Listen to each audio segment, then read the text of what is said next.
ઓમ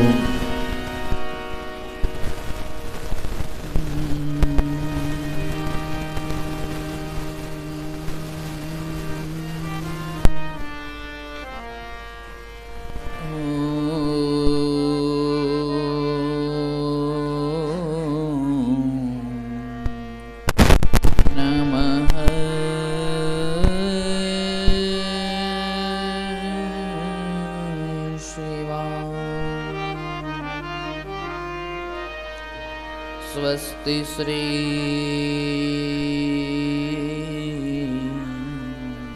गणेशाय नमः।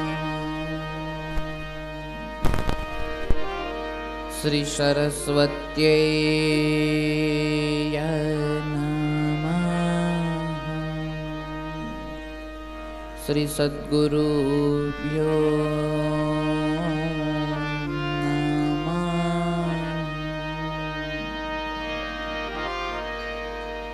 पापो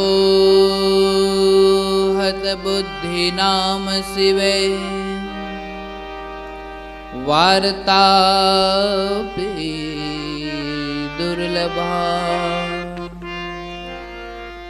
दुर्लभं भारते जन्म दुर्लभं शिवपूजनम् प्रजेशं रमेशं महेशं सुरेशं दिनेशं निषेधेश्वरं वा कदाचित् न जानामि चान्यत् सदाहं शरण्ये गतिस्त्वं गतिस्त्वं त्वमेका भवान्। बोल मोहेश्वर महादेव की जय। वाछरादानी जय। द्वारिकाधीश की जय। हर सिद्धि देवात की जय। हरि ओम नमः पार्वती पतये हर हर महादेव महादेव।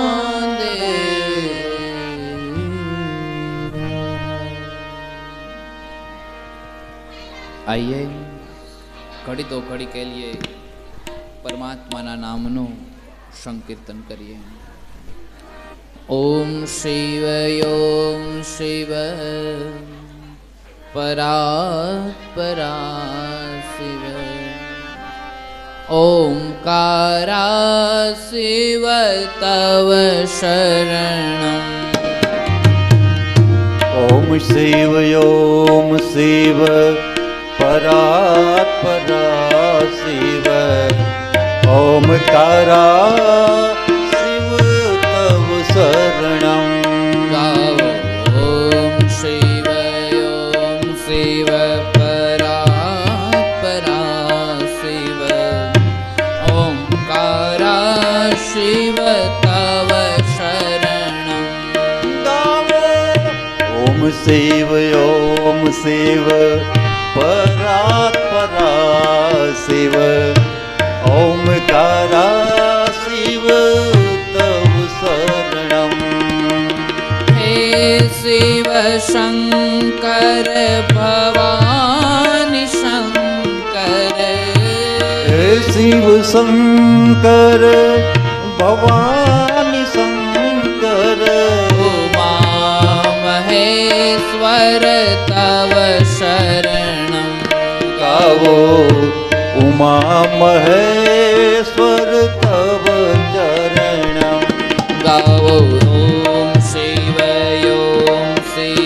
परात्परा शिव ओंकारा शिव तव शरणम्। गावो ओम शिव परात्परा शिव ओंकारा शिव तव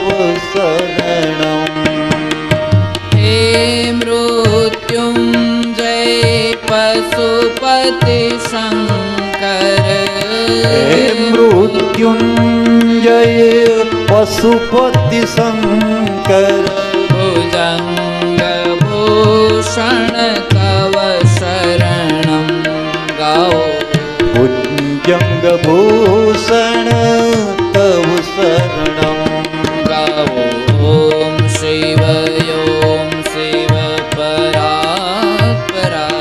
शिव ओंकारा शिव तव शरणं गाओ ॐ शिव परात्परा शिव ओंकारा शिव तव शरणं हे मृत्युञ्जय पशुपति शंकर हे मृत्युंजय पशुपति शंकर भुजङ्गभूषण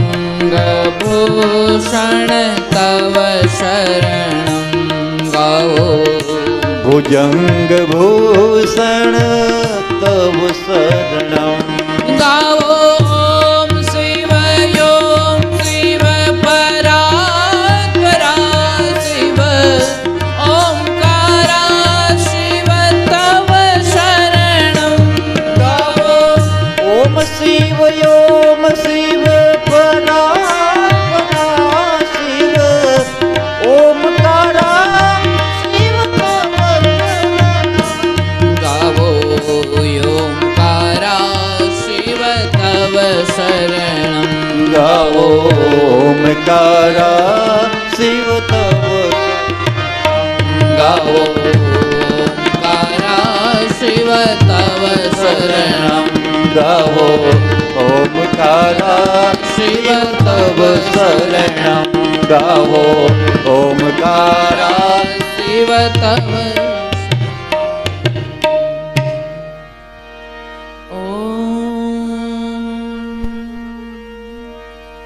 यस्यांके च वे भाति भूधर्षता देवापगा मस्तके भाले बालविदुर्गले च गरलं यस्यो रशिव्यालरा सोऽयं भवति विभूषणः सुरवरः सर्वाधिपः सर्वदा सर्वगतः शिवा शशिनिभा श्रीशङ्करां पातु माम्। न पुण्यं न पापं न सौख्यं न दुःखं न मंत्रो न तीर्थो न वेदो न यज्ञ अहं भोजनं नैव भोज्यं न भोक्ता चिदानन्दरूपः शिवोऽहं शिवोऽहम्। गुरुब्रह्मा गुरुविष्णु गुरुदेवो महेश्वरा गुरु साक्षात् परं ब्रह्मा तस्मै श्री गुरुवे नमः। बोलिए मोहरेश्वर महादेव की जय। हरि ओम नमः पार्वती पतये हर हर महादेव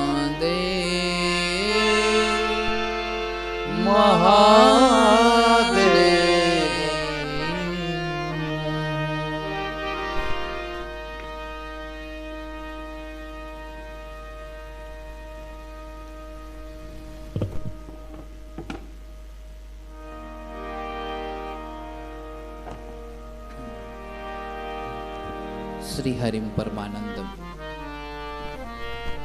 उपदिष्टारमीश्वरम व्यापकम सर्वलोकानां कारणम त्वं नमाम्यहम्। परमात्मा મોવેશ્વર મહાદેવના ચરણ કમલમાં વંદન, વાછરા દાદાના ચરણ કમલમાં વંદન, દ્વારિકાધીશના ચરણ કમલમાં વંદન, હરસિદ્ધિ માતાના ચરણ કમલમાં વંદન, આ જગતના સર્વ સાધુ સંતોના હૃદય કમળમાં બિરાજતા પરમાત્માને વંદન, સર્વ સાધુ સંતોના ચરણોમાં વંદન. આપ સર્વને કથા મંડપમાં બિરાજમાન સર્વનામી અનામી અનુભવીઓ મહાત્માઓ સંતો બધાને વંદન. આપ સર્વને મારા ચાચા કરીને જય શ્રી કૃષ્ણ, જય સિયારામ, ઓમ નમઃ શિવાય, ઓમ નમો નારાયણ.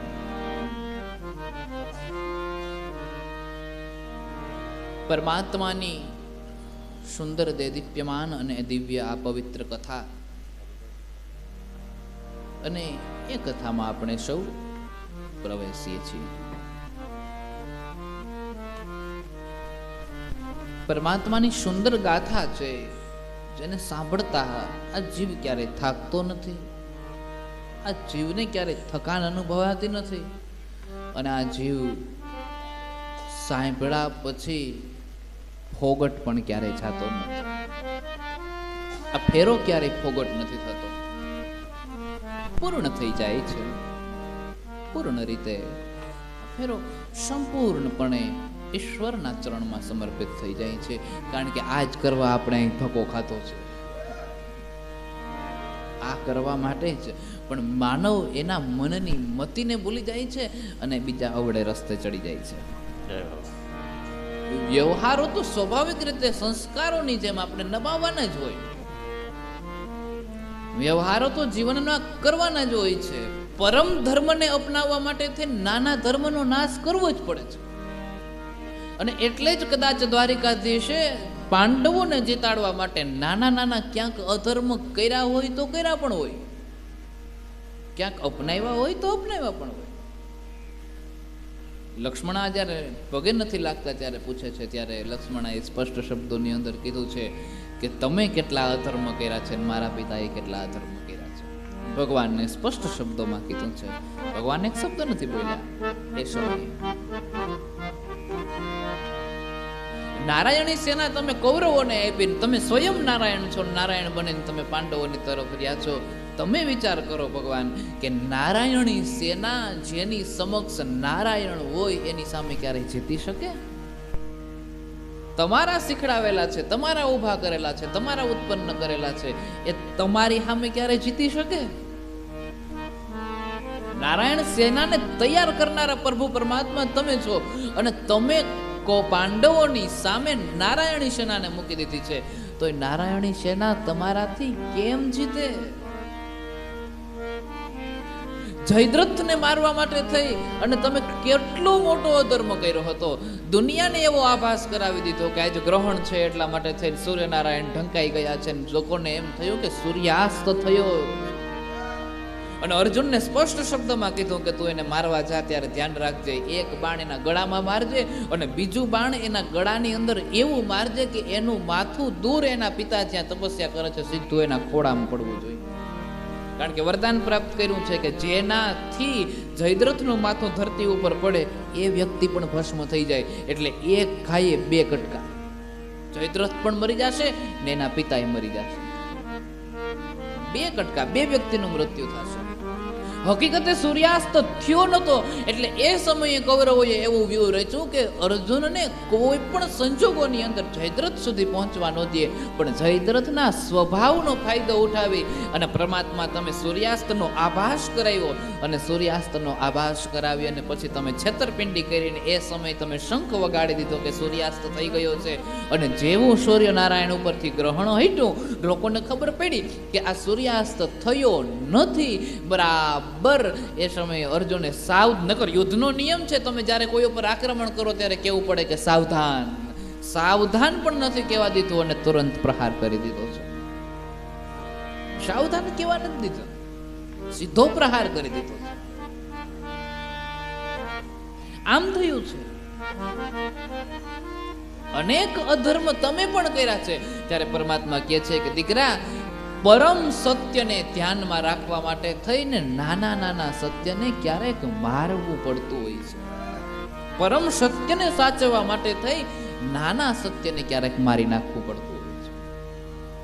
કારણ કે જે સમયે પાંડવો વનમાં ગયા ને ત્યારે દુર્યોધન ગાદી ઉપર બેઠો હતો. મને કદાચ થોડીક વાર માટે એમ થાય કે કદાચ દુર્યોધન ગાદી ઉપર બેસી જાય ને જો પાંડવો વનમાં રહીએ અને શાંતિ જળવાઈ રહીએ તો એમાં કંઈ વાંધો નથી. પણ દુર્યોધને પ્રજાને માયકાંગલી કરી દીધી હતી, અને એવી માયકાંગલી કરી દીધી કે દુર્યોધન એવું વિચારતો હતો કે પાંડવો ગયા છે ને એ સમયગાળા દરમિયાન પાંડવોને પ્રજા ભૂલી જવી જોઈએ. અને એટલા માટે થઈ દુર્યોધન એ રાજ્યની અંદર એની પ્રજાને મફતનું બધું મફતનું આપો, એમ મફતનું, એમ ખાવાનું મફત, પીવાનું મફત, જે કાંઈ પણ જોઈએ મફત, જરૂરિયાતો મફત, એને એમને આપી દો. એને એની પાસેથી કંઈ વસૂલાત નથી જોતી. અને પ્રજાના મનની અંદર જ્યારે મફતનું પ્રાપ્ત કરવાની ભાષાઓ ઉત્પન્ન થાય છે ત્યારે શરીર નકામું થઈ જાય છે, અને પછી એને આદત પડી જાય છે કોક મને ફ્રીમાં આપી દે, ફ્રીમાં આપી દે, ફ્રીમાં આપી દે. એમ પછી વ્યભિચાર વધે, પછી મદિરા વધે, દારૂ વધે, જુગાર વધે, આ બધી વસ્તુઓ વધે, અને જેના હિસાબે ધર્મ ક્યાંક ને ક્યાંક નાશ પામી જાય છે. દુર્યોધનના રાજ્યની અંદર મેં જોયું છે પ્રજાને કામ નથી કરવું પડતું, અને દુર્યોધન પ્રજાને પૂરું પાડે છે એટલે પ્રજા માયકાંગલી થઈ ગઈ હતી. તમારી પાસે ગમે એટલી સંપત્તિ હોય, તમારી પાસે ગમે એટલું ધન હોય, તમારી પાસે ગમે એટલો વૈભવ હોય, પણ શરીર કામ કરે એટલું કામ તો કરવું જ જોઈએ ભગવાન. કારણ કે આ શરીરને જે દિવસે આદત પડી ગઈ ને કે હું અહીંયા બેઠા બેઠા મને કોઈક રોટલો આપી જાય, પછી આ શરીર કામ કરવાનું ક્યારેય સ્વીકારતું નથી. એ આદત ન થવી જોઈએ બસ. અને પ્રજા માયકાંગલી ન થાય એટલા માટે થઈ અને મારે પાંડવોને ગાદીએ બેહાડવા હતા. કારણ કે ગમે એમ તો પરમ ધર્મ છે ને, પાંડવોમાં નીતિ કેટલી, પાંડવોમાં ધર્મ કેટલો કે યુધિષ્ઠિરના 4 ભાઈઓને જ્યારે મારી નાખ્યા હતા ત્યારે યક્ષરાજ ઉત્પન્ન થઈને યુધિષ્ઠિરને પૂછ્યું હતું કે ગમે એને એકને જીવતો કરી બોલ કોને કરું.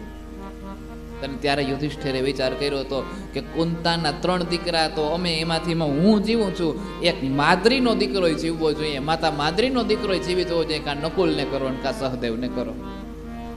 યક્ષરાજ પૂછે છે કે જોજે એવો વિચાર લેજે ભવિષ્યમાં યુદ્ધ કરવાનું થાય, કાં અર્જુનને કરીને કાં ભીમને જીવતો કરી યુદ્ધ કરી શકશે. આ મોટો ગદાધારી છે ને આ મોટો ધનુર્ધારી છે. નકુલ અને સહદેવ રણ મેદાનમાં જાજુ ટકી નહીં શકે, પરંતુ યુધિષ્ઠિર એવું કહે છે કે એ ટકે કે ન ટકે એ બીજા નંબરની વાત છે, પણ એક કુંતાનો દીકરો જીવે તો એક માદરી માનો એ જીવવો જોઈએ. આ નીતિ, આ ધર્મ, આ ન્યાય હતો. એટલે ભગવાન કે મને એમ થયું કે આ રાજ્ય કદાચ યુધિષ્ઠિરના હાથમાં હોય તો ધર્મ અંત સુધી ટકી રહે, ધર્મ છેલ્લે સુધી ટકી રહે.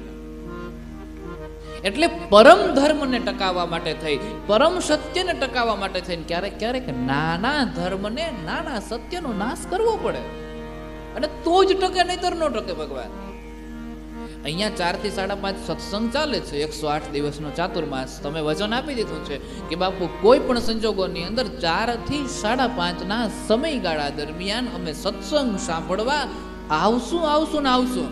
પરંતુ એ જ 4 થી 5.5 ના સમય દરમિયાન તમારા ઘરમાં તમારા પત્ની બીમાર પડી ગયા, કે તમારા બાળકો બીમાર પડી ગયા, કે પરિવારનો કોઈ સભ્ય બીમાર પડી ગયો, અને અચાનક એને હોસ્પિટલ લઈ જવાનું થયું, અને આપણે એવો વિચાર કરીએ કે નહીં બાપુને મેં વચન આપી દીધું 4 થી 5.5 તમારે જવું જ જોઈએ, એ પછી લઈ જાઓ દવાખાને, તો એનું હાલે. પેલા હોસ્પિટલે લઈ જવાની ફરજ છે, તો હોસ્પિટલે તમે જ્યારે લઈ જાઓ છો ત્યારે તમે અહીંયા આપેલું વચનનો તો નાશ થયો ને. પણ પરમ સત્ય શું છે, મોટું સત્ય શું છે, તો કે એને તમારે દવાખાને લઈ જવાના છે. એ મોટું સત્ય છે, અને મોટા સત્યને ટકાવી રાખવા માટે થઈ ક્યારેક ક્યારેક નાના સત્યનો નાશ કરવો પડે છે. માણસની પરિસ્થિતિ કેવી છે એના ઉપર ધર્મ અનુકૂળ છે.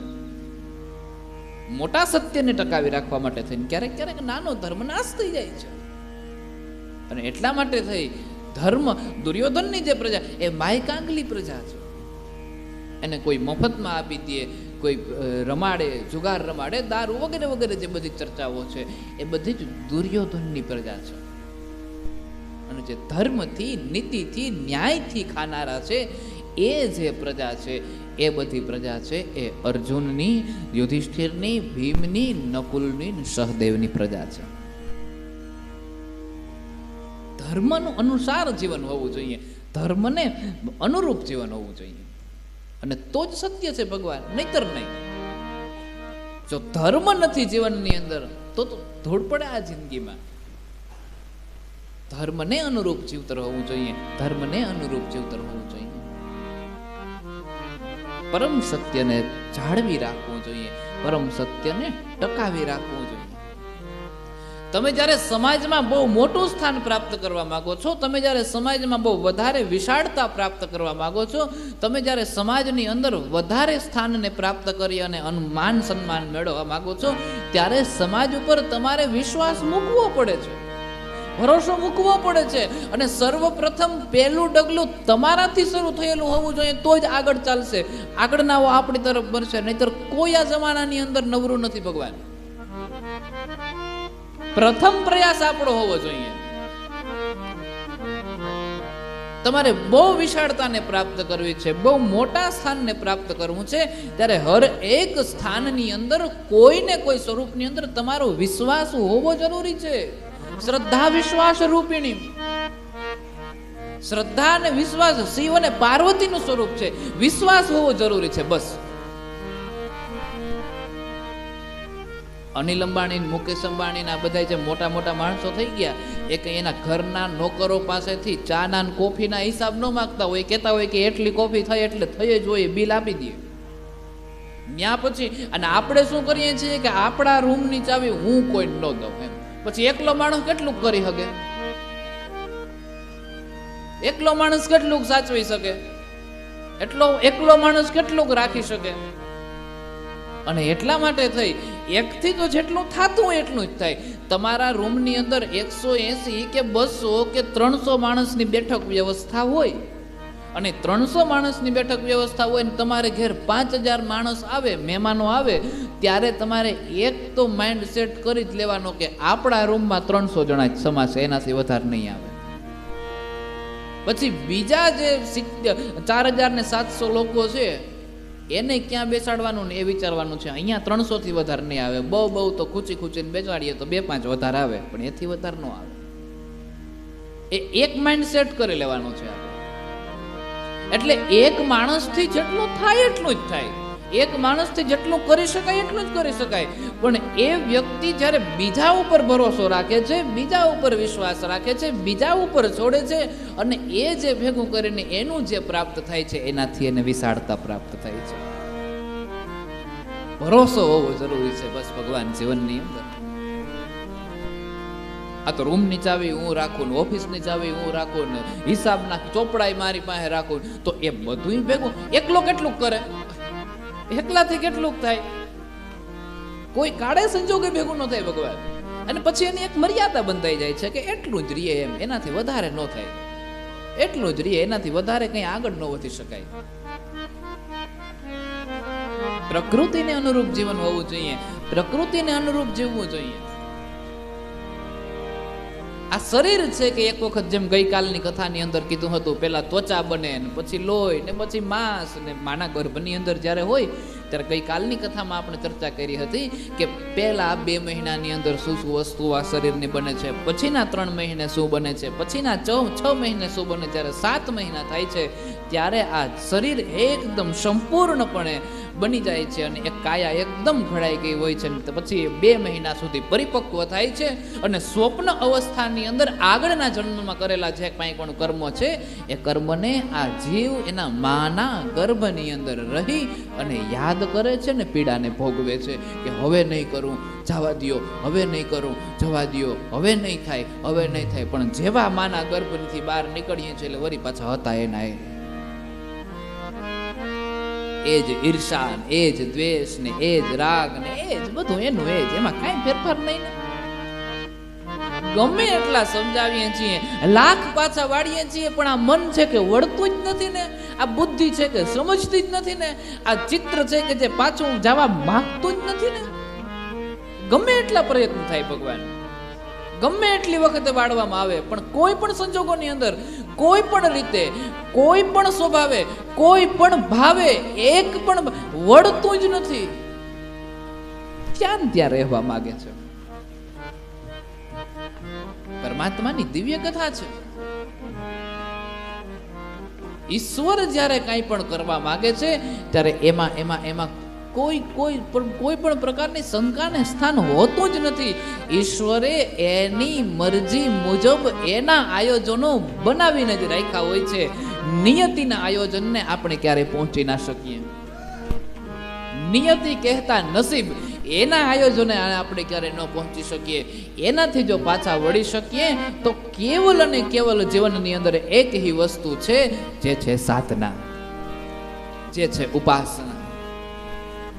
પછી ચાહે શિવની સાધના કરો, શક્તિની સાધના કરો, સાધના કોઈ પણ નહીં કરો ભગવાન, પણ અંતે તમારા જીવનો ઉદ્ધાર થાય છે. બસ જય હો. માર્ગ એટલો હોવો જોઈએ કે જીવનો ઉદ્ધાર, બસ પરમાત્મા કઈ રીતે પ્રાપ્ત થાય, પછી કોઈ પણ રીતે મળે.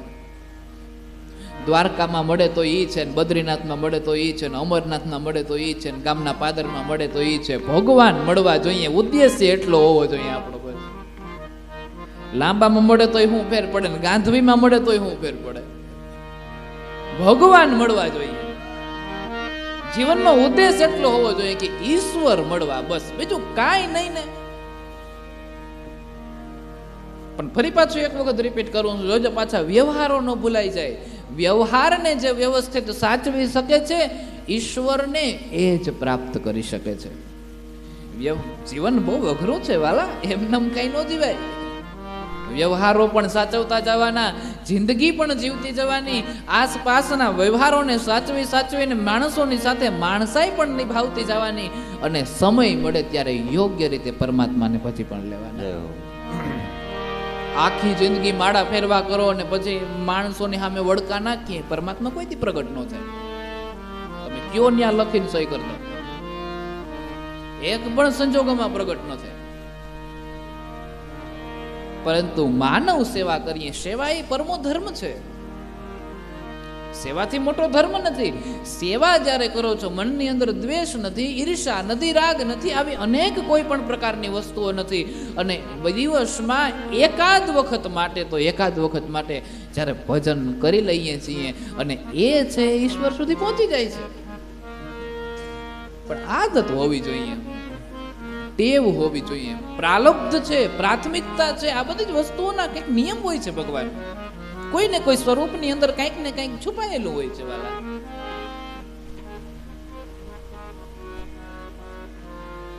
શિવ અભિષેક એના પહેલાના સમયમાં પણ સમજાવ્યા હતા કે શિવજીને ઉપર તમે જ્યારે પુષ્પ ચડાવો છો, અને પુષ્પ ચડાવી દીધા, દહીં ને દૂધ ને ઘી ને મધ ને આપણે મન થાય એમ ચડાવી તો દઈએ છીએ, પણ પાછું ઉતારતા નથી. મહત્વ સફાઈનું છે, મહત્વ પ્રક્ષાલનું છે. એને જ્યારે ઉતારો, એને સુંદર રીતે સફાઈ કરો, અને સફાઈ કરીને મહાદેવના દર્શન શોભે એ રીતે શિવલિંગને મૂકો છો તો સત્ય, એનું પુણ્ય વધારે છે. શિવાલયની આસપાસમાં બગીચાઓ વાવો, ચડાવો બનાવો, જળાશયો બનાવો, શિવાલયને સ્વચ્છ રાખો, સુંદર રાખો, એ મોટું તપ છે, મોટી તપસ્યા છે. પછી જેવું તમારું કર્મ એવી તમારી ભક્તિ હોવી જોઈએ. તમારા ઉપર આખા ઘરની જવાબદારીઓ હોય. તમે એક કમાવા વાળા હોય ને બાકીના 15-20 જણા ખાવા વાળા હોય. જોકે આપણે સૌરાષ્ટ્રમાં તો એવું જ હોય, એક જણો ખાય કમાય ને 10 ખાય, અને 10 બેઠા બેઠા એમ વાતો કરતા હોય કે અમારે મોટા ને ભગવાન 100 વર્ષ નો કરે. ભગવાન કરીએ પણ તમને નહીં થવા દો, કારણ કે તમે જે બધા આદરું છે ઉપાડો, આ જે ઉપાડો 10 બેઠા બેઠા ખાવ છો. ભગવાનને તો કરવો પણ તમે નહીં, અડધો એમનેમ થઈ જાય. જે વ્યક્તિ ઉપર ઘરની જવાબદારી છે, જે વ્યક્તિ કમાય છે ને આખું ઘર એના ઉપર નભે છે, એ વ્યક્તિને 5-5 કલાક ભક્તિ ના કરવાની હોય, એ વ્યક્તિને 5-5 કલાક માળા ન કરવાની હોય. કેવલ દર્શન કરી પરમાત્માને પગે લાગીને નીકળી જાય તો પણ ચાલે. પરંતુ જે નિવૃત્તિને પ્રાપ્ત કરીને બેઠા છે, જે નિવૃત્ત છે, જેને કાંઈ કામ નથી કરવાનું, એ વ્યક્તિ જો માળા ન કરે તો એની માટે ખોટું છે. પાછું આ બધા સંજોગો જ્યારે ભેગા થાય ત્યારે એક એક કામ બધાએ કરીને મેળવીને કરવાનું છે, અને એ સમયે જે પ્રાપ્ત થાય છે એ સત્ય છે, એ જ સાચું છે. પ્રભુની દિવ્ય કથા છે બાપ. શરીરની ત્વચા કઈ રીતે બને છે, લોહી કઈ રીતે બને છે, હાડ પિંજરો કઈ રીતે બને છે, માના ગર્ભની અંદર શરીર આકાર કઈ રીતના ધારણ કરે છે, આ બધી જ ચર્ચાઓને કરવામાં આવી છે. તો હે સુતજી, હે વ્યાસજી, આ માના ગર્ભની અંદર જ્યારે જીવ હોય છે ત્યારે તો ચારોકોર અંધકાર હોય છે, નથી એને સૂર્યના પ્રકાશો પ્રાપ્ત થતા, નથી એને કંઈ બીજું પ્રાપ્ત થતું. તો માના ગર્ભની અંદર ભોજન પણ પ્રાપ્ત નથી થતું, તો એ કઈ રીતે સુરક્ષિત રહે છે? ત્યાં એ કઈ રીતે જીવતો રહે છે? ત્યાં કોણ એવું છે કે એને જે જીવતા રાખે છે? અને ત્યારે કીધું છે કે એને જે જીવતો રાખનાર છે એ જગદંબા છે, શક્તિ છે. શક્તિ કોઈના કોઈ સ્વરૂપની અંદર, માના ગર્ભની અંદર રહેલો જે જીવ છે એ જીવને જીવિત રાખે છે. શક્તિ કોઈના કોઈ રૂપની અંદર, માના ગર્ભની અંદર જે છે એને એને એને સુરક્ષા પ્રાપ્ત કરાવે છે, એને સુરક્ષા પ્રાપ્ત થાય છે. બસ આ છે પ્રભુ. એ બાદ આ કથાને આગળ વધારી ઉમા સંહિતાની અંદર દેવીની સાધના, દેવીની ઉપાસના, દેવીના અનુષ્ઠાન, દેવીના વ્રતો, નવરાત્રિનું વ્રત, જુદા જુદા અનેક પ્રકારની તિથિઓના વ્રતો, કઈ તિથિએ ભગવાનને દેવીને શું ચડે છે, આ બધી ચર્ચાઓ આપણે દેવી ભાગવતમાં કરી ગયા છીએ, એટલા માટે અહીંયા કરતા નથી. પણ આ બધી જ વાતોનું વર્ણન કરવામાં આવ્યું છે. એકમના દિવસે દેવીને શું ભોગ લાગે, બીજના દિવસે શું લાગે, ત્રીજના દિવસે શું લાગે, એમ એકમથી લઈ પૂનમ સુધી અને અમાસ, આ બધી બાબતોનું વર્ણન કરવામાં આવ્યું છે. પણ આ બધું આપણે, તમને જો યાદ હોય કે ના હોય, પણ મને યાદ છે કે દેવી ભાગવતના છેલ્લા દિવસે વર્ણન કર્યું હતું. તમારું તમે જાણો. 15મા દિવસે આ વાતનું વર્ણન કરવામાં આવ્યું હતું. વ્રતોનું વર્ણન કરવામાં આવ્યું.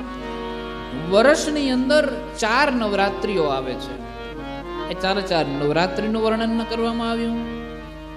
અને ઘણા માણસો તો આ દુનિયાની અંદર એવા છે કે મહિનાની પહેલા પખવાડિયાની એકમથી લઈને નોમ એટલે નવરાત્રિ, એ નવરાત્રિ જ સમજે. 1 થી 9 દિવસ જે હોય, પહેલા દિવસના કારતકના પહેલા 9 દી નવરાત્રિ, માગશરના પહેલા 9 દી નવરાત્રિ, પછી આગળના જે કારતક, માગશર, પોષ, મહા, ફાગણ, ચૈત્ર, વૈશાખ, જેઠ, અષાઢ, શ્રાવણ, ભાદરવો, આસો, એ બધા પહેલા 9 દિવસ નવરાત્રિ તરીકે દેવીની ઉપાસના કરે છે.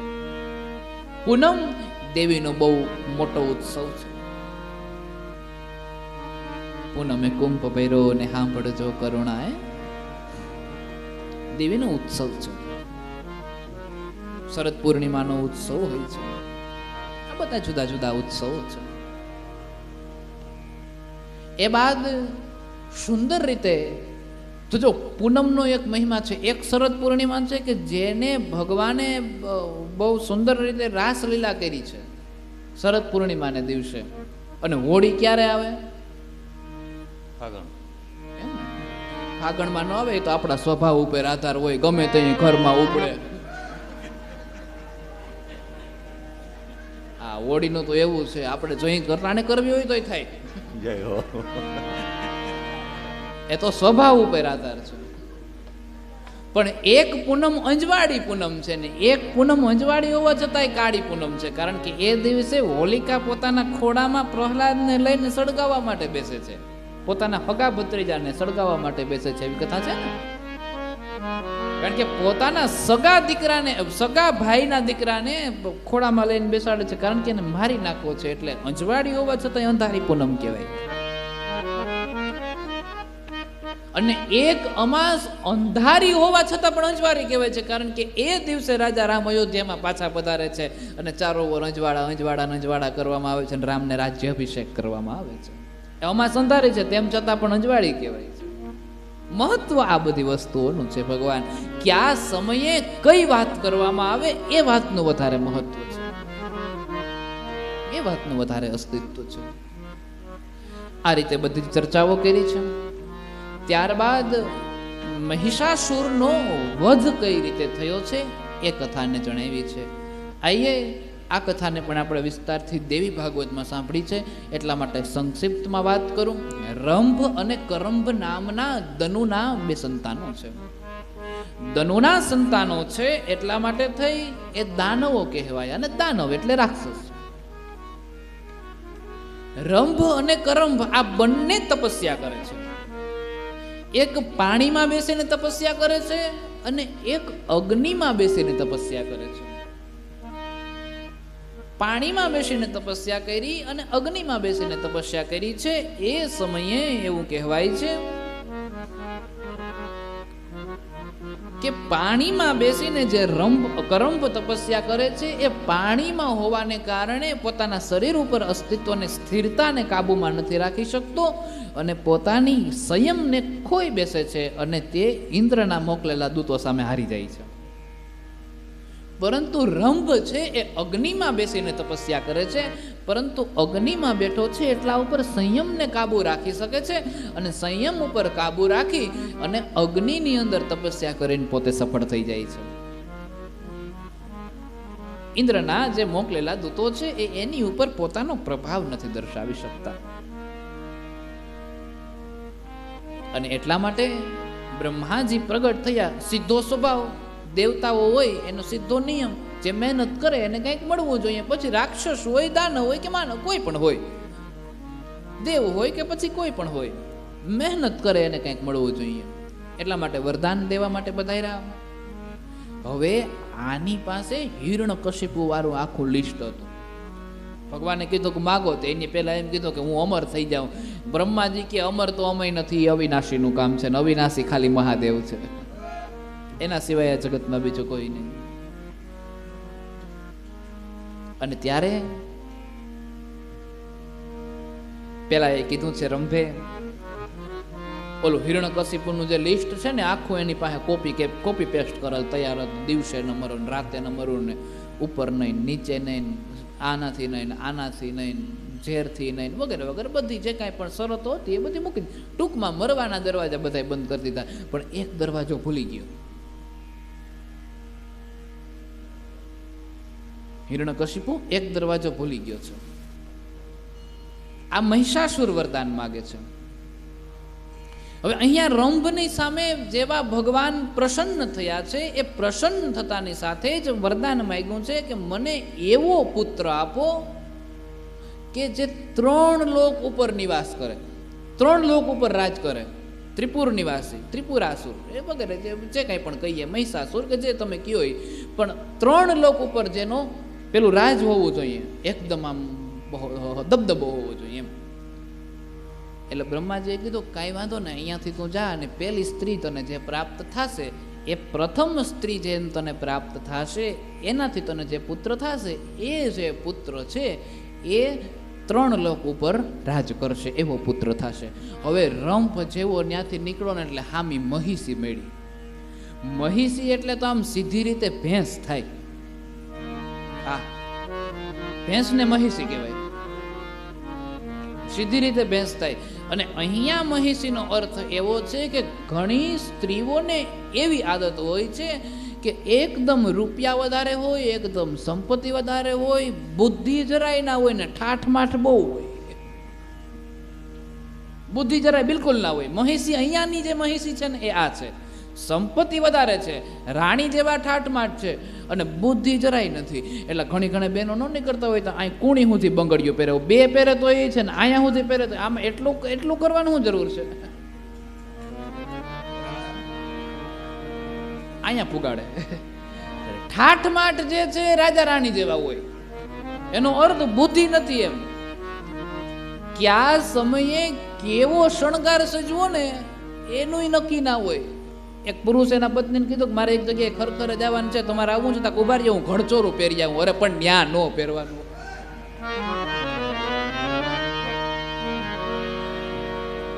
ન્યા ઘડચોરા હોય. મહિષીનો અર્થ આ થયો કે બુદ્ધિ ભેંસ જેવી છે અને શણગાર જે છે રાજા રાણી જેવા છે. ને કે રાજા રાણીના શણગાર છે કે રાણી થોડા થઈ જવાય, રાજા થોડા થઈ જવાય. અને મહિષીથી જે ઉત્પન્ન થાય એ મહિષાસુર જ કહેવાય. રંભ એને પ્રાપ્ત થયો છે, મહિષાસુરનો જન્મ થયો છે. અને મહિષાસુરનો જન્મ થયો એના પહેલા એના પિતા રંભનું મૃત્યુ થયું છે. મહિષાસુર મોટો થયો અને તપસ્યા કરી. એક તો તપસ્યાના પ્રભાવે જન્મ લીધો છે અને પાછી પોતે પણ તપસ્યા કરી છે એટલે પ્રભાવ વધી ગયો છે. એક તપસ્યાના પ્રભાવે જન્મ લીધો છે કારણ કે રંભ એના પિતા, અને પિતાના તપસ્યાનું જે બળ હતું એના પ્રભાવે જન્મ ધારણ કર્યો છે. અને પાછી પોતે પણ તપસ્યા કરી, બ્રહ્માને પ્રસન્ન કર્યા. અને બ્રહ્માને જ્યારે પ્રસન્ન કર્યા છે, પ્રસન્ન કરેલા છે, બ્રહ્માએ કીધું છે કે માગો શું જોઈએ, ત્યારે બધું જ માગી લીધું. ટૂંકમાં મરવાના દરવાજા બધા બંધ કરી દીધા, પણ એક વસ્તુ માગતા ભૂલી ગયો કે મારું મૃત્યુ ક્યારેય સ્ત્રીના હાથે ના થાય. બ્રહ્માજી સામેથી કીધું, તે બધુંય માગી લીધું છે ઘણી, પણ એક વસ્તુ તે માગી નથી. બોલે કઈ? તો કે એક સ્ત્રીના હાથે મૃત્યુ ન થાય. તથા આને બળ આવ્યું કે કોણ એવી સ્ત્રી કે મને મારી શકે, કઈ એવી નારી કે જે મને મારી શકે. 3 લોક ઉપર હું વાસ કરતો હોય, દેવતાઓ જેનાથી ડરતા હોય, દાનવો જેનાથી ડરતા હોય, મોટા મોટા અસુરો જેનાથી ડરતા હોય, મોટા મોટા દેવો જેનાથી ડરતા હોય, એને એક સ્ત્રી આવીને મારી જાય. અને મહિષાસુર કેવા એવું માગે છે કે જો હું એમ માગી લઉં કે મને એક સ્ત્રી ન મારી શકે, તો લોકોને ખબર પડી જાય કે આ સ્ત્રીથી ડરે છે, સ્ત્રીથી બીવે છે, એટલે કાંઈ પણ થાય એ તો નહીં જ માગું. બ્રહ્માજી કે કેવું મારું કામ હતું, માગવું ના માગવું એ તારું, તથાસ્તુ કહીને બ્રહ્માજી નીકળી ગયા. હવે કે તમે તમારું જોઈ લ્યો. આવ્યો છે, દેવતાઓ ઉપર ચડાઈ કરી છે, અને દેવતાઓ ઉપર ચડાઈ કરી અને દેવતાઓને પરાજિત કર્યા, અને આખું બધું પોતાનું છીનવી લીધું છે. વેદો, શાસ્ત્ર, પુરાણો, બધું યજ્ઞ જે કાંઈ પણ હોય બધું છીનવી લીધું છે. પછી બધા જ દેવતાઓ પ્રાર્થના કરવા માટે ગયા છે શિવને. બધા એક સાથે મળી શિવની ઉપાસના કરે છે. અને એ સમયે બધા દેવતાઓમાંથી એક જ્યોત નીકળી, એ જ્યોત એકત્ર થઈને એક સ્થાને ગઈ, અને એમાંથી એક શક્તિની ઉત્પત્તિ થઈ છે. અર્થ આપણે બધા સાથે મળી અને આપણા બધાનું બળ જ્યારે ભેગું કરીએ છીએ ત્યારે શક્તિ બહુ વધી જાય છે, મોટી થઈ જાય છે. નાનપણથી સાંભળતા આવીએ જૂનો અને પુરાણો દાખલો કે લાકડાની એક સળી છે અને પછી લાકડાનો આખો ભારો છે, બંનેમાં ફરક પડી જાય છે ને. સાવેણાની એક સળી છે ને સાવેણાનો આખો જૂથ છે, ફેર પડી જાય છે. એમ એકની જે તાકાત છે એ તાકાત કંઈ કામ નથી આવતી, પણ બધાની તાકાત જ્યારે ભેગી થઈ જાય છે ત્યારે શક્તિ બહુ વધારે થઈ જાય છે. આ વસ્તુ છે ભગવાન. ત્યારે બધા જ દેવતાઓ ભેગા કર્યા છે, અને ભેગા થઈ અને એમાંથી એક જ્યોત સ્વરૂપ શક્તિ પ્રગટ થઈ છે. અને બીજો અર્થ એ છે કે શક્તિને પ્રાપ્ત કરવા માટે શિવ ઉપાસના જરૂરી છે, જરૂરી છે, જરૂરી છે, જરૂરી છે. શિવ ઉપાસના શક્તિને પ્રાપ્ત કરવા માટે થઈને બહુ જરૂરી છે. શક્તિ પ્રગટ થઈ છે. બધા જ દેવતાઓએ શક્તિની સ્તુતિ કરી છે. જય જય અંબે અંબે, જય જગદંબે.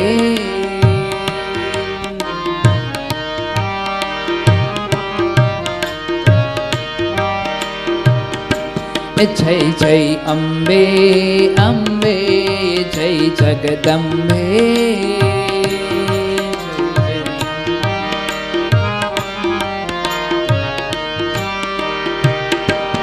જય જય અંબે અંબે, જય જગદંબે. જય જય અંબે અંબે, જય જગદંબે. જય જય અંબે અંબે, જય જગદંબે. જય જય અંબે અંબે, જય જગદંબે. દેવી પ્રગટ થયા, અને દેવી પ્રગટ થયા, અને બધા જ દેવતાઓએ પોતપોતાની પાસે જે કાંઈ પણ હતું એ બધું દેવીને આપી દીધું, દેવીને સમર્પણ કરી દીધું. કોઈએ માળા પહેરાવી, કોઈએ અસ્ત્ર આપ્યું, કોઈએ શાસ્ત્ર આપ્યા, કોઈએ ગળાની અંદર કંઠની અંદર માળા, કોઈએ ચૂંદડી ઓઢાડી. જુદા જુદા શસ્ત્ર બધી જ વસ્તુઓ ધારણાઓ જ્યાં કરાવી છે. નેત્ર જ્વાળા એકદમ લાલ છે. જગદંબાનું પ્રાગટ્ય થયું છે. અને એક વસ્તુ આપવાની રહી ગઈ હતી, એટલે હિમાલયે પૂર્ણ કરી દીધી. હિમાલયે સિંહ આપ્યો, અને સિંહ ઉપર સવારી રણચંડી રણે ચડી છે. એ જય જય અંબે અંબે જય જગદંબે જય જય અંબે અંબે જય જગદંબે જય જય અંબે અંબે જય જગદંબે જય જય અંબે અંબે જય જગદંબે જય જય અંબે અંબે જય જગદંબે જય જય અંબે અંબે જય જગદંબે. સિંહ ઉપર સવાર થઈ રણચંડી રણે ચડી અને રણની અંદર રણ મેદાનની અંદર જ્યાં ઉતરી છે, ભયાનક સ્વરૂપને ધારણ કરી છે. નેત્ર અગ્નિજવાળાથી જ્યારે એકદમ ક્રોધે ભરાણા છે અને માં જગદંબા બોલતા થયા છે કે આજે સાંજ સુધીમાં જો મહિષાસુરે દેવતાઓનું રાજ્ય દેવતાઓને પાછું ન આપ્યું તો આજે સાંજે મહિષાસુરનું પૂરું, એને પૂર્ણ કરી દઉં. અને ત્યારે દેવતાઓ બધા રાજી થયા કે આજ સાંજ સુધીમાં આપણને પાછું મળી જવાનું છે. આજ પાકું છે કે મહિષાસુર મૃત્યુ પામશે. દેવી આગળ હાયલા છે, સર્વ હાથ જોડીને ઊભા છે. એ જય જય અંબે અંબે એ જય જગદંબે જય જય અંબે અંબે એ જય જગદંબે જય જય અંબે અંબે જય જગદંબે જય જય અંબે અંબે જય જગદંબે જય જય અંબે અંબે જય જગદંબે જય જય અંબે અંબે જય જગદંબે. એના ઉપર પ્રહાર કરવામાં આવ્યો. સિંહ ઉપર સવાર થઈ અનેક રાક્ષસોને મારતી જાય છે અને ત્રાડો બોલાવતા જાય છે. જગદંબા તો મારે છે, ઈ મારે છે, પણ સિંહ કેટલાને મારી નાખે ઈ નક્કી નથી થતું. સિંહ એની પૂંછડી પટપટાવે અને પૂંછડીથી કેટલા રાક્ષસો મરી જાય છે એની કોઈ ગણતરી નથી. એવા ભયાનક વિરાટ સ્વરૂપને ધારણ કર્યું. જગદંબા તો મારે છે, ઈ મારે છે, પણ સિંહે કેટલાને મારી નાખ્યા એની કોઈ સંખ્યા નથી. અને પૂંછડી ઉડાડતો જાય છે અને રાક્ષસોને મારતો જાય છે. બહુ મોટી ત્રાડો પડી, મોટી ત્રાડો પડી, મોટી ત્રાડો પડી અને ત્રાડો પડતાની સાથે મહિષાસુર એ સમયે નીંદર કરતો હતો, એની નીંદર ઉડી ગઈ. અને ત્રિભુવનનો નાથ છે, અને નીંદર જ્યાં ઉડી એટલે એને એના દાસોને બોલાવ્યા. દાસોને બોલાવીને એવું કીધું છે, કોણ છે આ અવાજ કરે છે, એને અવાજ બંધ કરાવો. અને ત્યારે એના દાસો છે સર્વપ્રથમ ગયા છે અને અવાજ બંધ કરવા માટે જ્યાં કીધું છે, અને અવાજ બંધ કરવા જ્યાં કીધું ત્યારે જગદંબાએ એવું કીધું છે કે તમારા આર્ય મારે કોઈ મતલબ નથી, એને બહાર કાઢો, તમારાથી મને કોઈ અર્થ નથી. અને ત્યારે એ દેવી પાસેથી ઓલા મહિષાસુર પાસે જાય. એ જય જય અંબે અંબે જય જગદંબે જય અંબે અંબે જય જગદંબે જય જય અંબે અંબે જય જગદંબે જય જય અંબે અંબે જય જગદંબે જય જય અંબે અંબે જય જગદંબે. રસ્તામાં રંભ જ્યારે મૃત્યુ પામ્યો તો અગ્નિથી રાખ થયો, કારણ કે અગ્નિમાં તપસ્યા કરી હતી એટલે અગ્નિનું એક બીજ એની અંદર હતું. એ રાખમાંથી એક બીજ સ્વરૂપે ઉત્પન્ન થયો તો એને રક્તબીજ કહેવાય. રક્તબીજને માર્યા, ચંડમુંડને માર્યા, ધૂમ્રલોચનને માર્યા, અનેક પ્રકારના જે રાક્ષસો હતા એ રાક્ષસોને હણ્યા છે. બધા જ રાક્ષસોને હણતા હણતા જ્યાં પહોંચ્યા છે. અને જેવા ઓલા દાસો મહિષાસુર પાસે જઈને એમ કીધું છે કે કોઈ દેવી છે અને તમને બોલાવીને તમારી સામે યુદ્ધ કરવા માંગે છે. ત્યારે મહિષાસુરે કીધું છે કે કોણ છે, કેવી છે? અને ત્યારે એને કીધું કે અતિ ભયાનક રૂપને ધારણ કરીને આવી છે અને તમારી સામે યુદ્ધ કરવા માંગે છે. અતિ ભયાનક છે એમ? મહિષાસુર કે એને એક કામ કરો, એને જઈને એવું કહો કે અમારા સ્વામી તમારી સાથે લગ્ન કરવા માંગે છે. અને મહિષાસુર નામનો જે અમારો સ્વામી છે એ 3 લોક ઉપર રાજ કરે, અને જો તમે એની સાથે લગ્ન કરી લ્યો તો તમે 3 લોકના સમ્રાટની બની જાઓ. દેવીને લાલચા આપવા જાય છે. અને ત્યારે આ બધા જ જ્યાં સંદેશાઓ લઈને આવ્યા છે અને દેવીને આ વાત સંભળાવી, ત્યારે દેવીએ એવું કીધું છે કે હું લગ્ન કરું, પણ એક શરતે તમારા સ્વામીને મારી સામે યુદ્ધ કરવું પડે અને યુદ્ધમાં મને હરાવવી પડે. જો હું હારું ને તો જ લગ્ન કરું, નકર ના કરું. કારણ કે દેવી કેવા એવું માંગે છે કે હું આ ધરતી ઉપર ભોગને કારણે જન્મ નથી લીધો, મેં અસુરોનો સંહાર કરવા માટે જન્મ લીધો. જય જય અંબે અંબે જય જગદંબે,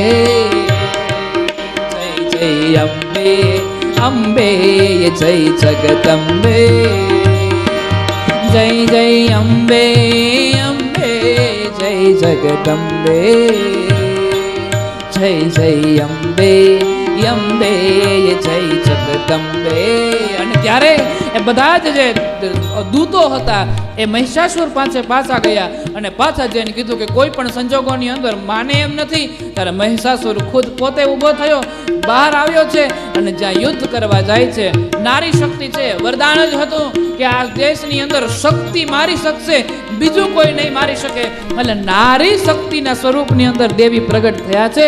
એટલે દેવીએ મહિષાસુરનો વધ કર્યો છે.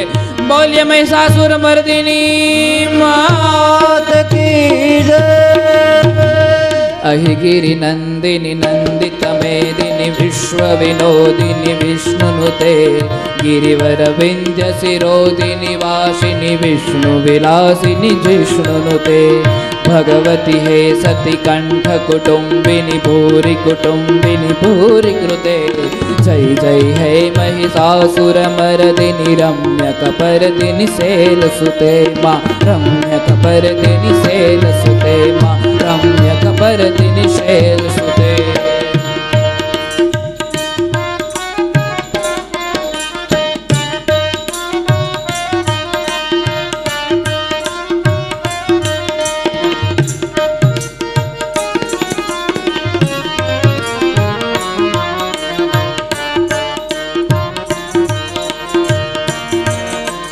સુરવર વર્ષિણી દુરતર તરષિણી દુર્મુખ મર્ષિણી હર્ષરતે, ત્રિભુવન પોષિણી શંકર તોષિણી કલ્વિષ મોષિણી ઘોષરતે, ધનુજ નિશેષિણી દિતિસુત શેષિણી દુર્મદ શોષિણી સિંધુ સુતે, જય જય હે મહિષાસુર મર્દિની રમ્ય કપર્દિની શૈલ સુતે, રમ્ય કપર્દિની શૈલ સુતે.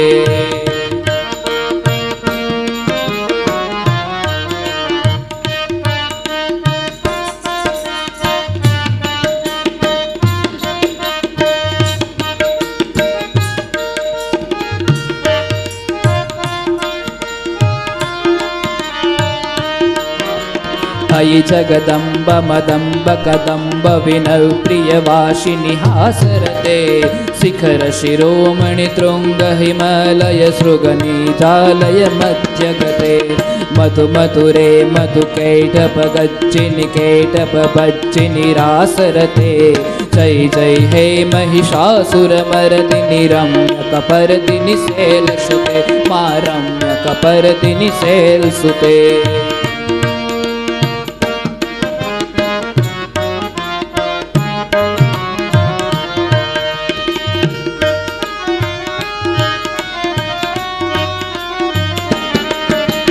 अयि सतखंड विखंडित रुंड वितुंडित सुंदक जाधिपते, रिपुंगच गंड विदारण चंड पराक्रम सुंड मृगाधिपते, निज भुज दंड निपातित खंड विपातित मुंड पटाधिपते, जय जय हे महिषासुर मर्दिनि रम्य कपर्दिनि शैल सुते, रम्य कपर्दिनि शैल सुते, रम्य कपर्दिनि शैल सुते मा, रम्य कपर्दिनि शैल.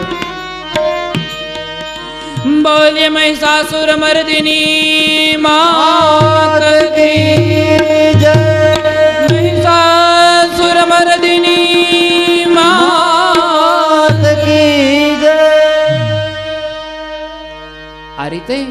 મહિષાસુરનો વધ કર્યો છે જગદંબાએ. મહિષાસુરને મારી નાખ્યા છે. આવી સુંદર કથાનું વર્ણન કર્યું.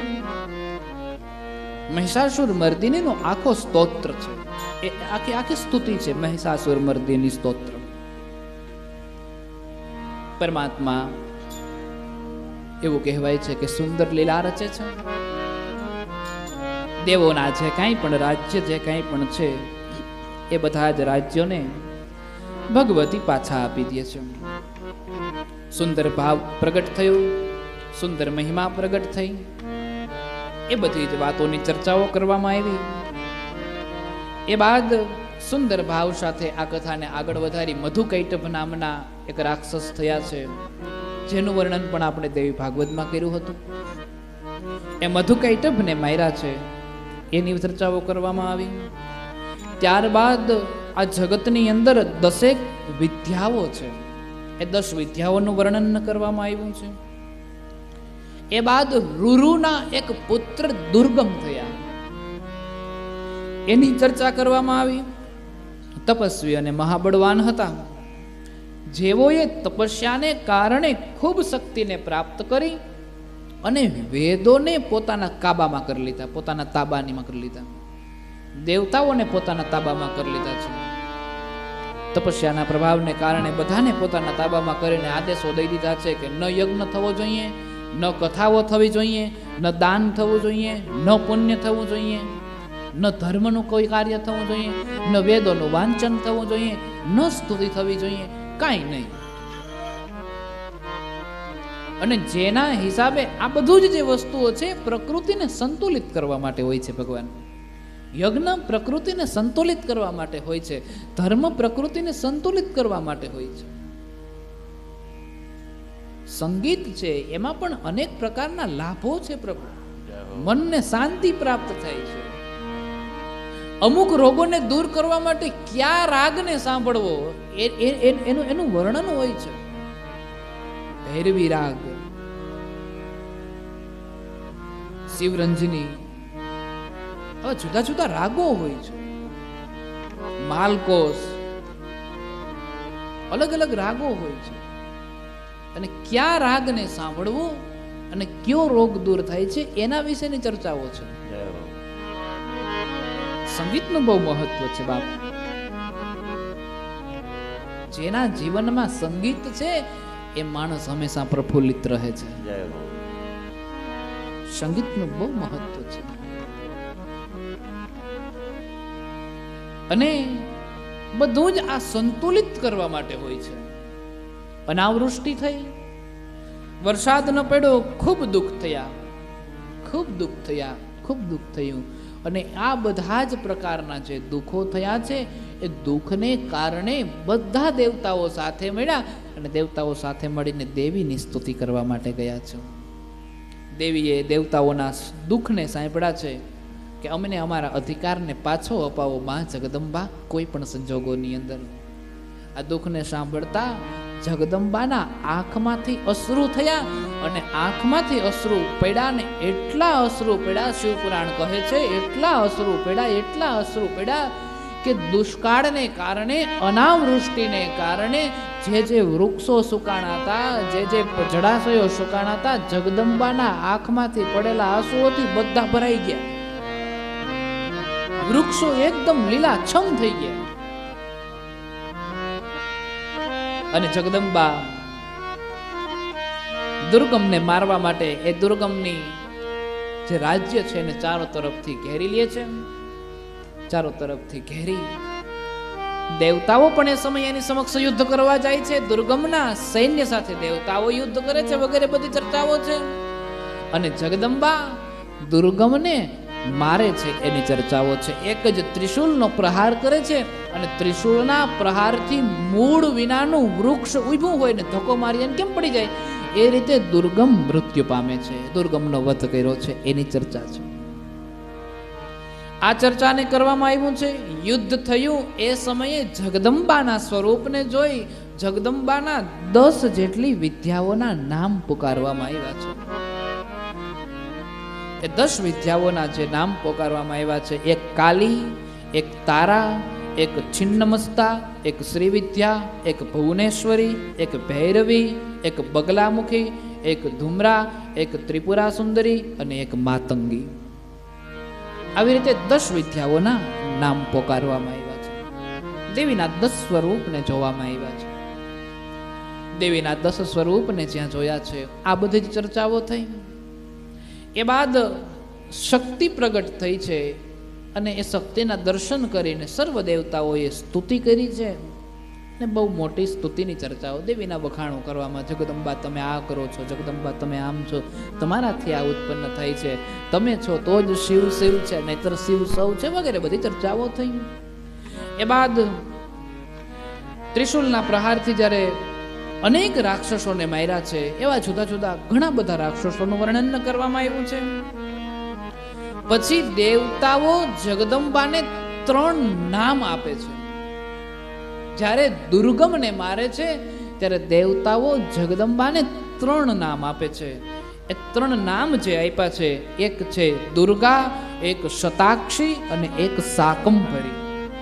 આવા 3 નામ આપ્યા છે. એનું કારણ શું છે એની થોડી ચર્ચા કરી છે. અસ્મદર્થ ત્વયા રૂપ, હે અંબા, હે જગદંબા, તમે જ્યારે રણ મેદાનની અંદર ઉતરા હતા અને તમારા હાથમાં ત્રિશુલ હતું અને રાક્ષસોને મારવા માટે તમે જ્યારે જતા હતા, દુર્ગમને મારવા માટે તમે જ્યારે જતા હતા, ત્યારે તમારા નેત્ર જે છે એ એકદમ લાલ હતા. અને લાલ જે નેત્ર હતા એ અનંત એવા નેત્રોના સ્વરૂપને ધારણ કરનારી, અને નેત્રોની કોઈ સીમા નથી, અનંત નેત્રોને ધારણ કર્યા હતા. અનંત નેત્રોને ધારણ કર્યા હતા. અનંત નેત્રોને જ્યારે ધારણ કર્યા છે. રૂપમ અંતાક્ષીમયમ ધૃતમ, રૂપમ અનેક રૂપને ધારણ કર્યા, રૂપમ અનંતી અનંત રૂપને ધારણ કર્યા, અનંત નેત્રને ધારણ કર્યા, અને જે નેત્રોની કોઈ સીમા ન હતી. અતઃ મુનિલોક, એટલા માટે થઈ દેવતાઓ પ્રાર્થના કરતા જગદંબાને કહે છે કે આ અનેક રૂપને ધારણ કર્યા છે અને અનેક નેત્રને ધારણ કર્યા છે, એટલા માટે થઈને આ જગતના મુનિઓ સંતો આપને શું કહેશે?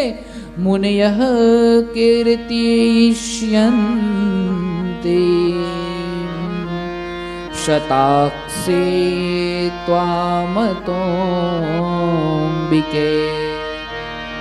અને એટલા માટે થઈ આ જગતના મુનિ તમને શતાક્ષી કહીને પોકારશે. જગદંબાનું એક નામ છે શતાક્ષી. એ બાદ બીજું નામ દીધું છે આત્મદેહ સમુદ્ભૂતે સાકેર લોકાભૂતાયતઃ. તમે તમારા દેહથી ઉત્પન્ન શોક દ્વારા આ જગતનું ભરણ પોષણ કરનારા બન્યા છો, દેવતાઓનું ભરણ પોષણ કરનારા બન્યા છો, અને એટલા માટે ભરણ પોષણ કરો છો. એટલા માટે શાકંભરીતિ વિખ્યાતમ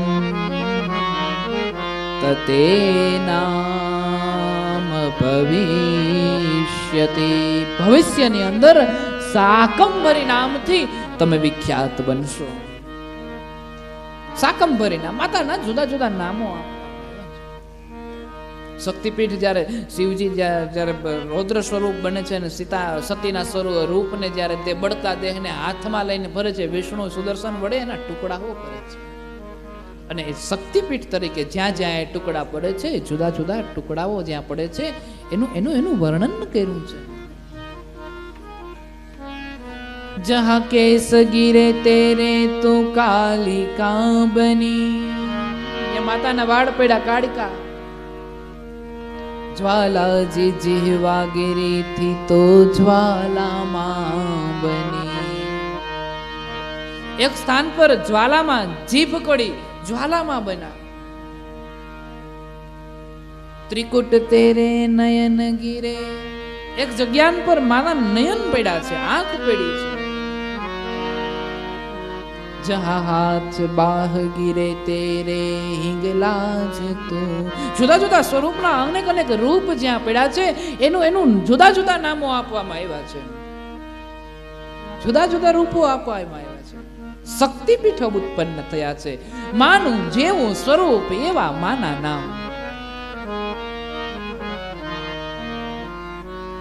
જહાં શરણ ગિરે તેરે ચિત્ત પૂરણી બની. એક સ્થાન પર ચરણ પેળ ચિત્તપૂર્ણી માતા બન્યા છે. એમ જુદા જુદા શક્તિપીઠોનું વર્ણન કરવામાં આવ્યું છે. ચલ વિષ્ણુ ધામ ચલ રે, ચલ અંબે ધામ ચલ રે, ચલ વિષ્ણુ ધામ ચલ રે, ચલ અંબે ધામ ચલ રે. ચાલો જઈએ ને દર્શન કરીએ. તમારા શરીરથી ઉત્પન્ન થયું અને આ જગતનું ભરણ પોષણ કર્યું એટલે શાકંભરી. એક શાકંભરી એવું નામ પડ્યું છે. દુર્ગમાખ્યો મહાદૈત્યો. દુર્ગમ નામનો જે મહાદૈત્ય હતો એ મહાદૈત્યનો તમે નાશ કર્યો છે. દુર્ગમાખ્યો મહાદૈત્યો હતો યસ્મા તતઃ શિવે. હે શિવા, હે શિવ અને શિવના પત્ની એટલે શિવા. હે શિવા, દુર્ગમનો તમે વિનાશ કર્યો છે એટલા માટે થઈ તમારું એક નામ આ જગતની અંદર પ્રખ્યાત થશે. દુર્ગા ભગવતીમ ભદ્રા વ્યાહરિષ્યન્તિ માનવા. દુર્ગા ભગવતે ભદ્રા યાહરિષ્યન્તિ માનવ. દુર્ગા તરીકે તમને આ જગત ઓળખશે. પછી આ ત્રણેય નામની જ્યાં એમ કહેવાય છે કે ભગવતીને નામ આપ્યા છે એ બાદ સ્તુતિ કરી છે. યોગ નિંદ્રે નમસ્તુભ્યમ નમસ્તેસ્તુ મહાબલે. નમો જ્ઞાન પ્રદે તુભ્યમ વિશ્વમાત્રે નમો નમઃ. હે યોગ્ય નિંદ્રા આપને, હે યોગ નિદ્રા આપને નમસ્કાર કરું છું. વારંવાર નમસ્કાર કરું છું, વારંવાર નમસ્કાર કરું છું, વારંવાર નમસ્કાર કરું છું. તત્વમસ્યાદિવાક્યેર્યા બોધ્યતે પરમેશ્વરી. હે તત્વમસી, હે જગદંબા, હે આદ્ય શક્તિ, હું તમને નમસ્કાર કરું છું, નમસ્કાર કરું છું, નમસ્કાર કરું છું. આ રીતે જુદા જુદા સ્વરૂપોનું વર્ણન કર્યું છે અને જુદા જુદા નામોનું વર્ણન કરવામાં આવ્યું છે. નવરાત્રિના વ્રતોનું કેટલું મહત્વ છે બધી જ વાતોને સમજાવવામાં આવી છે. એક દાખલો દેવામાં આવ્યો છે કે સુરથ રાજાની વાત કરી છે. એનું રાજ એક વખત રાક્ષસો પાસે, રાક્ષસો દ્વારા છીનવાઈ ગયું. રાક્ષસો એની પાસેથી રાજ્યને છીનવી લીધું હતું અને ત્યારે એ રાજ્યને કઈ રીતે પાછું પ્રાપ્ત કરવું, ત્યારે એણીએ નવરાત્રિનું પૂર્ણ અનુષ્ઠાન કર્યું છે અને નવરાત્રિનું પૂર્ણ અનુષ્ઠાન કરી અને નવરાત્રિના અનુષ્ઠાન પૂર્ણ થતાની સાથે જ જગદંબાએ એના ઉપર કૃપા કરીને એનું રાજ્ય એને પાછું પ્રાપ્ત થયું છે. સુરથ રાજાની કથા છે, યાદ હોય તો આ પણ આપણે દેવી ભાગવતમાં શ્રવણ કરી. સુરથ રાજાની કથા છે. જગદંબાનું નવરાત્રિનું તમે જ્યારે અનુષ્ઠાન કરો છો ત્યારે જગદંબાએ 9 દિવસ દરમિયાન જ્યારે તમે સંકલ્પપૂર્ણ નવરાત્રિનું અનુષ્ઠાન કરો છો, સંકલ્પપૂર્ણ નવરાત્રિનું અનુષ્ઠાન થાય છે ત્યારે જગદંબા કોઈના કોઈ સ્વરૂપની અંદર આવી અને દર્શન આપે છે, આપે છે ને આપે છે. કોઈના કોઈ રૂપની અંદર છેલ્લે 8મને દિવસે તો દર્શન આપે જ છે, કોઈના કોઈ રૂપની અંદર આપે છે. જગદંબાની એ બધી જ ચર્ચાઓ કરવામાં આવી. એ બાદ ઉમા સંહિતાની અંદર ભગવતીના મંદિરનું જ્યારે નિર્માણ થાય છે ત્યારે કયા કયા નિયમોને ધ્યાનમાં રાખવા એ બધી ચર્ચાઓને કરવામાં આવી છે. એના પાયાની અંદર શું નાખવું, દેવીની મૂર્તિ કઈ રીતે પધરાવવી, પ્રાણ પ્રતિષ્ઠા વગેરે જે કાંઈ પણ ચર્ચાઓ છે એ બધી જ ચર્ચાઓનું વર્ણન કરવામાં આવ્યું છે. અહીંયા ઉમા સંહિતા પૂર્ણ થાય છે અને અંતે ઉમા સંહિતાનો ઉપસંહાર અને આ સંહિતા સાંભળવાથી શું પુણ્ય પ્રાપ્ત થાય છે એની ચર્ચા કરી છે. સૌભાગ્યયાય સદા સ્ત્રીભી કાર્યમેતન મહાવ્રતમ વિદ્યાતન સુતાત્પ્રર્ય વિધેયમ પુરુષેરપી. સ્ત્રીઓ જ્યારે નવરાત્રિના અનુષ્ઠાન કરે છે, નવરાત્રિના વ્રતને ધારણ કરે છે, ત્યારે સ્ત્રીઓને સૌભાગ્ય પ્રાપ્ત થાય છે, ધનાદિ સંપત્તિઓ પ્રાપ્ત થાય છે અને એવમ પુત્રની પ્રાપ્તિ થાય છે. પુત્રની સાથે પૌત્ર પણ પ્રાપ્ત થાય છે. આ વાતનું વર્ણન કર્યું છે.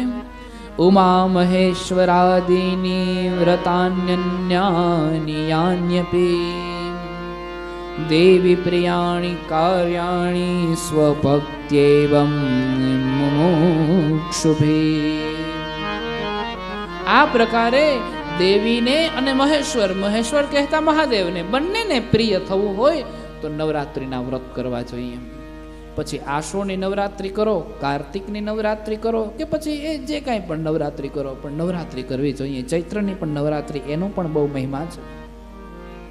ચૈત્રની નવરાત્રિનો બહુ મહિમા છે. ધ્રુવસુંધી એની કથા કરવામાં આવી, બધી જ ચર્ચાઓને કરવામાં આવી છે. આ ઉમા સંહિતા પરમ પુણ્યમયી છે, શિવ ભક્તિને વધારનારી છે, અનેક આખ્યાનોથી યુક્ત ભોગ અને મોક્ષને પ્રદાન કરનારી છે અને જીવતરને કલ્યાણ કરનારી છે. આ કથાનું વર્ણન કર્યું છે. એ બાદ આ સાવધાન થઈ અને ભક્તિપૂર્વક જે આ ઉમા સંહિતાને સાંભળે છે અથવા તો બીજાને સંભળાવે છે એ વ્યક્તિ માટે કીધું છે એ પરમ ગતિને પ્રાપ્ત કરે છે, એમાં કોઈ શંકા નથી. જે આ ઉમા સંહિતાને ધ્યાનથી સાંભળે છે અને જગતને સંભળાવે છે, સયાતિ પરમામ ગતિમ, પરમ ગતિને પ્રાપ્ત કરે છે, એમાં કોઈ શંકાને સ્થાન નથી.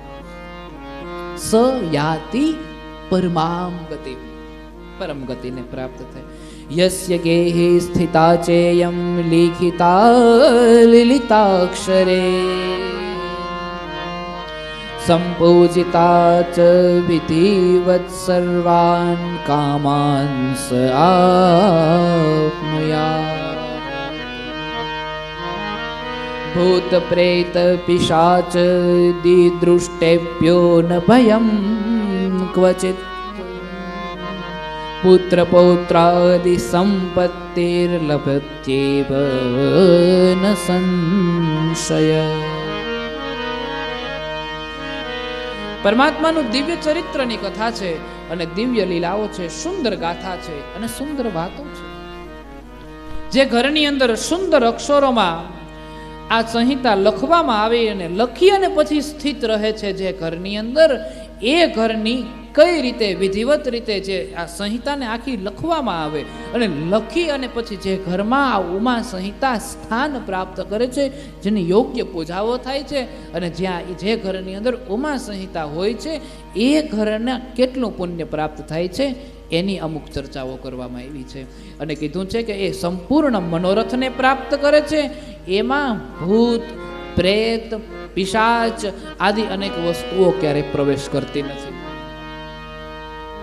આદિ અનેક વસ્તુઓ ક્યારેય એને બુરી નજર એ ક્યારેય પ્રવેશ કરતી નથી. એ ક્યારેય નજર ક્યારેય કામ કરતી નથી. પોથી લઈને બેઠા છીએ ભગવાન, કાળી નજર વાળો આવે તો અહીંથી પાછો વળી જાય, અહીંથી આગળ નો આવી શકે. આ પોથી પેઢી છે, અમે આ રક્ષા કરે છે અમારી બાપ. દુનિયાથી શું આપણે રક્ષા આ કરે છે બસ. ભૂત પિશાચ પ્રવેશ નથી કરતા. આપણે જગતમાં જો કોઈને પૂછીએ કે ભૂત પ્રેત હોય તો બધાને જુદા જુદા જવાબ હોય. ઘણા એમ કહેતા હોય કે હવે એવું કાંઈ ના હોય, અને ઘણા એને ખબર ના હોય, એને કોઈ દી જોયો ના હોય, પણ કોકને બીવરાવા હાટું કહેતા હોય કે હોય વો, આમ ખોટા ખોટા બીવડાવા હાટું કે હોય વો. હવે તને ખબર નથી, આપણા ગામમાં એટલે વડલો છે ને એના હેઠળ થાય છે. વડલો ભૂતનું ઘર નથી હો, ધ્યાન રાખજો. આ અમે અહીં કાયમ 6 મહિનાથી હું તો અહીં વડલા હેઠળ જ બેઠો હોય, મને તો કોઈ દી જય મોહેશ્વર મહાદેવ ના કર્યા. કોક દીક તો આવીને કે ને કે જય શ્રી કૃષ્ણ અમે રાતે બેઠા હોય, તોય પણ કોઈ દી કોઈ આવ્યું નહીં. વડલો ભૂતનું ઘર નથી, પીપળો ભૂતનું ઘર નથી. પીપળો સ્વયં સાક્ષાત નારાયણનું સ્વરૂપ છે, ગીતામાં કીધું છે. ભૂતનું ઘર નથી. ખેર હોય ના હોય એમાં આપણે વધારે પડવું નથી, કારણ કે એ કોકની શ્રદ્ધા શું કામ ભાંગવી જોઈએ. કોક એમ કહે કે હોય તો રોગે રોગ, એવું કઈ હોતું નથી. અમુક સ્વરૂપોની અંદર જીવ જ્યારે મૃત્યુ પામે છે પછી એ પ્રેત યોનિની અંદર પ્રવેશ કરે છે, 100% પ્રવેશ કરે છે, પરંતુ એ નથી હાથે પાણી પી શકતા, નથી હાથે ખાઈ શકતા. એટલે એના પૂર્વજો છે, જે કોઈના જે પૂર્વજ, અચ્છા કાલે અમાસ છે, પૂર્વજોને પાણી પાવા આવજો બધા. અને બીજું આ કાલે અમાસ છે ને, અહીંયા આપણે 56 ભોગનો શણગારનો દર્શન રાખ્યું છે. ભગવાનને કાલે 56 ભોગ, અને કાલે પ્રસાદ નહીં જડે એની પ્રસાદ એકમને દિવસે મળવાની છે. એટલે જો પ્રસાદ ખાવી તો એકમને દી પાછા આવજો.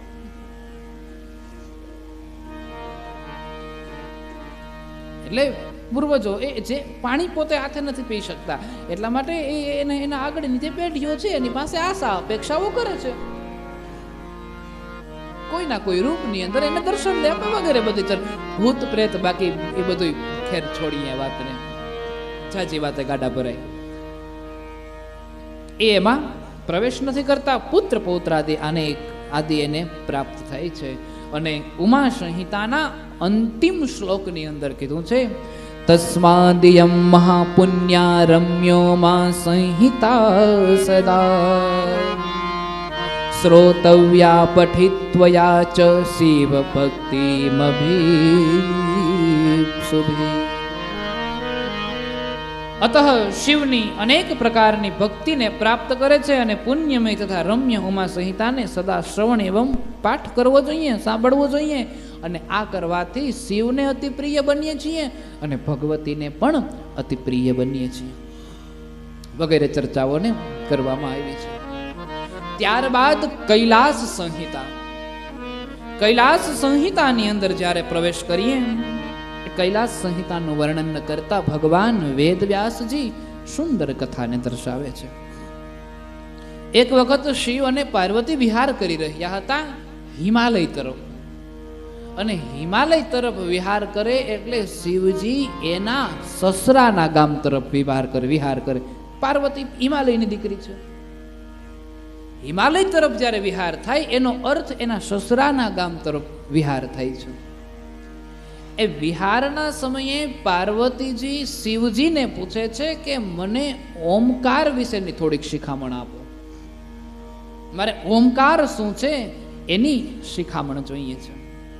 વિચરણ કરતા કરતા જ્યાં પ્રશ્ન પૂછવામાં આવ્યો છે ત્યારે પ્રશ્ન પૂછતાની સાથે જ શિવજીએ એવું કીધું છે કે દેવી એ શિખામણ આપો, પણ અત્યારે નહીં, કૈલાસમાં જઈશ અને યોગ્ય સમયે. દેવી ગુરુ તરીકે શિવને સ્વીકારવા માંગે છે અને શિષ્ય તરીકે પૂછે છે કે આપ મને ઓમકારનો જે નાદ છે એ ઓમકારની દીક્ષા આપો.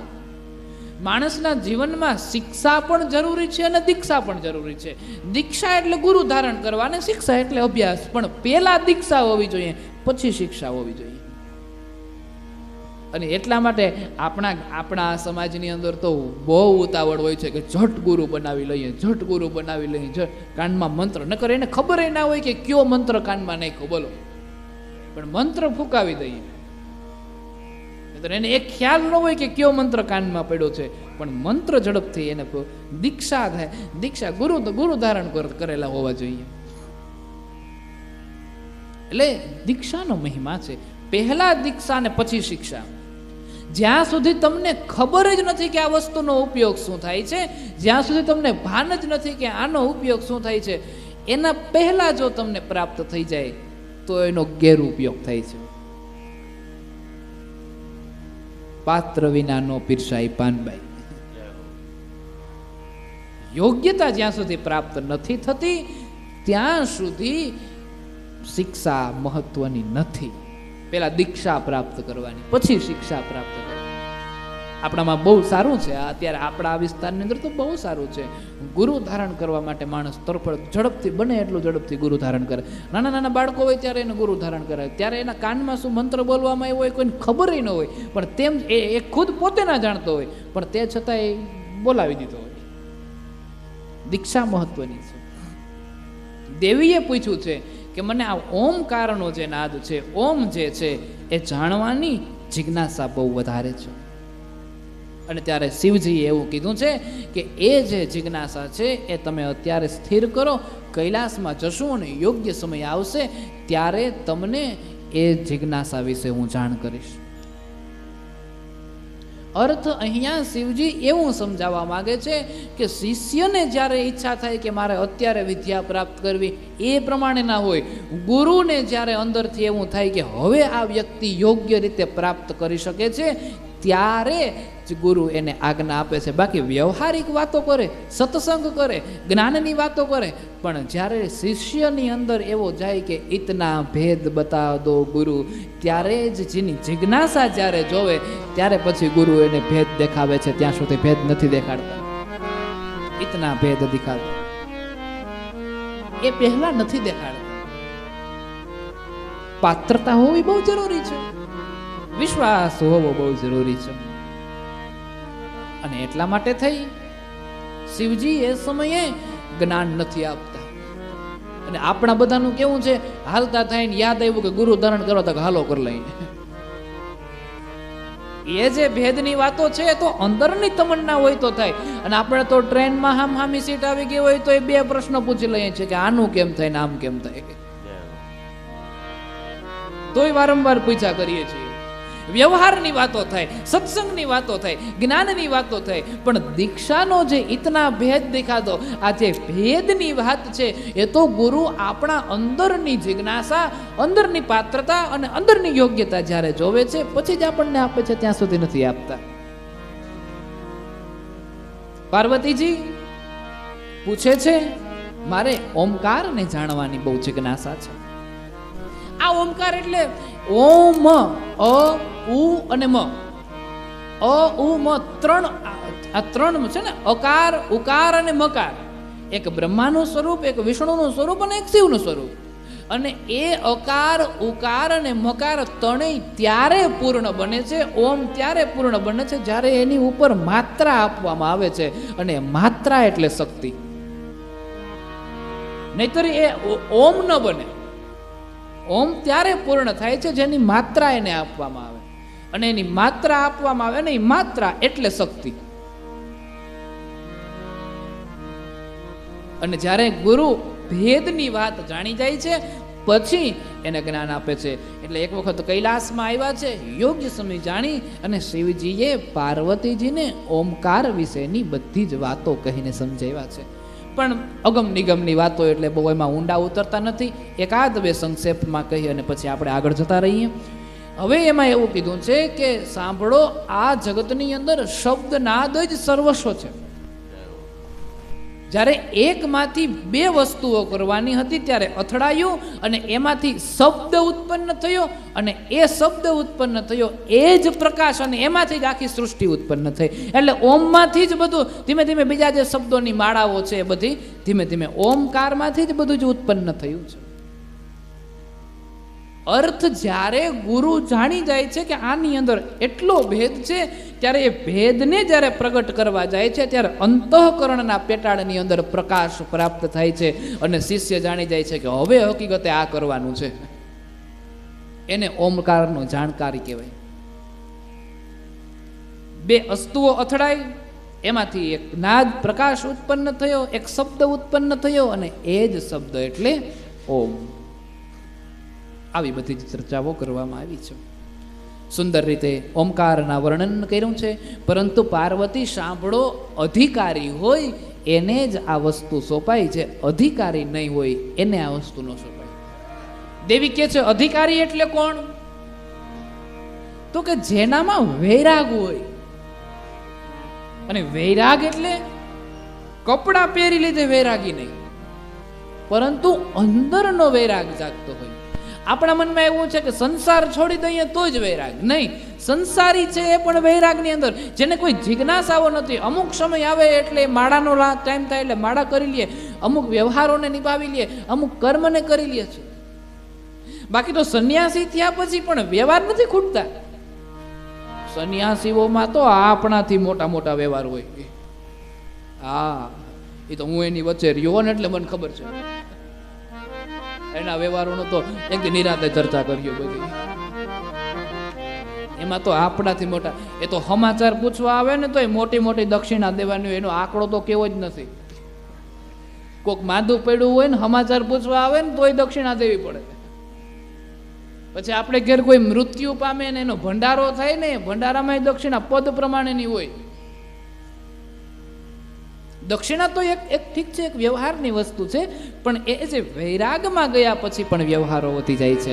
વૈરાગમાં ગયા પછી પણ જો તમને માળામાં મન નથી ચોટતું તો એ તો તમે કઈ એનો કોઈ અર્થ નથી,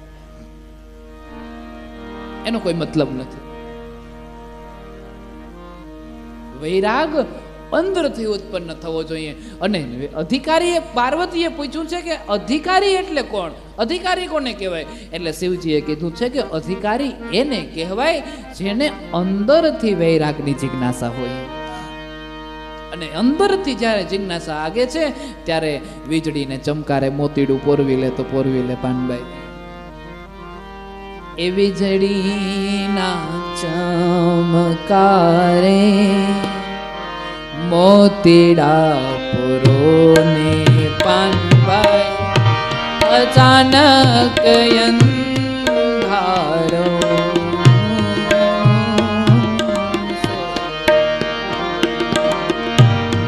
વીજળીના ચમકારે મોતીડા પરો પાનબાઈ અચાનક અંધારા થાય. જોતરે જોતામાં દિવસો વયારે ગયા પાનબાઈ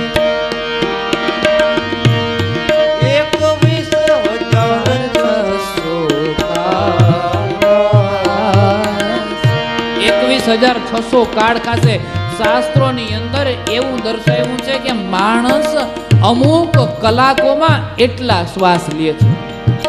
અને આ પાનબાઈ ને કોઈ ભણેલા નહોતા, એને ક્યાંય શાસ્ત્ર વાંચ્યા નહોતા, પણ અંતઃકરણનો પ્રકાશ એક પ્રાપ્ત થયો એટલે ઓમ અંદરથી પ્રાપ્ત થયું. એ જ ઓમ અને એ જ અધિકારી. કારણ કે અથડાણું ને કુહું અથડાણું તો કે એના મનની જે જાણવાની જિજ્ઞાસાઓ હતી એ જિજ્ઞાસાઓ ગુરુ પ્રત્યેના આદર ભાવમાં અથડાણી, એટલે ઓમકાર અંદરથી પ્રકાશ ઉત્પન્ન. વીજળીને ચમકારે મોતીડા પરો પાનબાઈ અચાનક અંધારા થાશે રે. અચાનક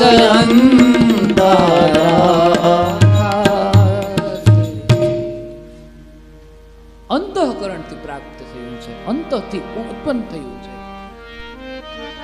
જગતનો આધાર ક્યારેય ન હોવો જોઈએ આ જીવને, કે આ છે ત્યાં સુધી મને વાંધો નથી, આ છે ત્યાં સુધી વાંધો નથી, આ જીવે છે ત્યાં સુધી આપણે કંઈ કરવું નથી. જે એમ સાચવીને બેઠા છે કે આ છે ત્યાં સુધી અમને વાંધો નથી, એ માણસ દુઃખી બહુ થાય છે. આપણને આપણો જ આધાર હોવો જોઈએ અને આપણે આપણી જ રીતે ભોજન આપણે જ કરવું પડે.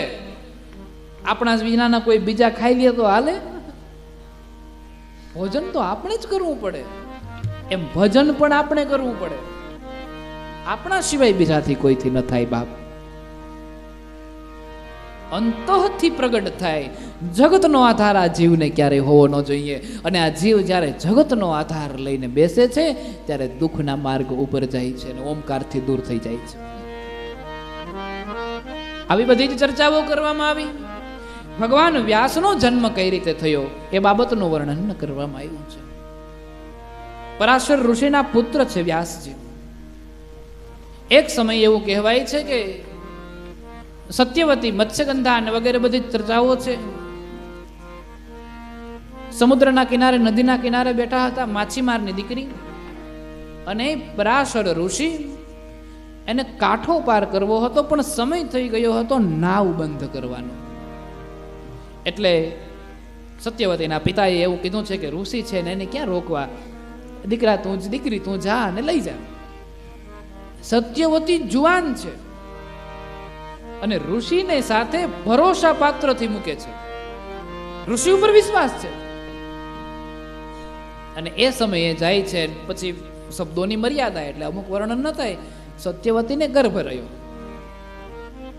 અને સત્યવતીને ગર્ભ રહ્યો છે ત્યારે સત્યવતીએ પરાશર ઋષિને એવું કીધું કે સાંભળો ઋષિ, હું કુંવારી કન્યા છું અને મારાથી જો પુત્ર ઉત્પન્ન થાય તો જગતમાં લાંછન લાગે.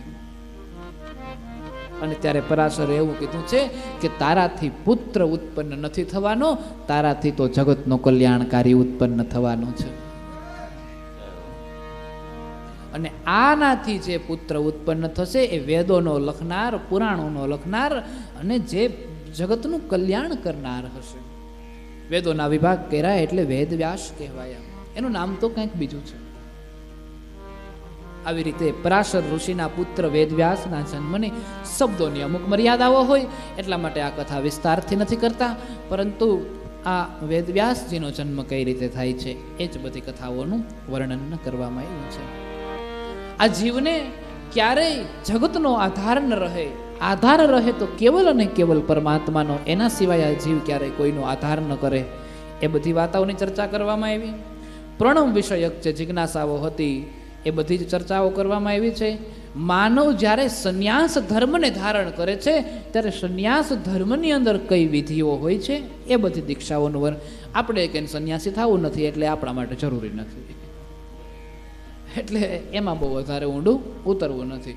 કારણ કે અંદરથી વૈરાગ નથી મને લાગ્યો કે નથી તમને લાગ્યો, આ તો ખાલી કાન પવિત્ર કરવા માટે કદાચ અહીંયા બેઠા હોય તો બેઠા હોય, બાકી અંતઃકરણ તો જ્યારે પ્રગટ થાય ને ત્યારે તો સીધો આ નાભીનાથ થઈ જાય છે. જય હો. હા, એટલે સંન્યાસ વિધિનું વર્ણન કરવામાં આવ્યું છે, દીક્ષાનું વર્ણન કરવામાં આવ્યું છે, દીક્ષા પછી પૂજાના અંગીભૂત ન્યાસોનું વર્ણન કરવામાં આવ્યું છે, શિવજીના વિવિધ પૂજાઓનું વર્ણન, શિવરાત્રિના વ્રતોનું વર્ણન, આવરણ પૂજા વિધિનું વર્ણન, નાંદી શ્રાદ્ધનું વર્ણન, પ્રણવોપાસનાનું વર્ણન વગેરે બધી ચર્ચાઓ કરવામાં આવી છે.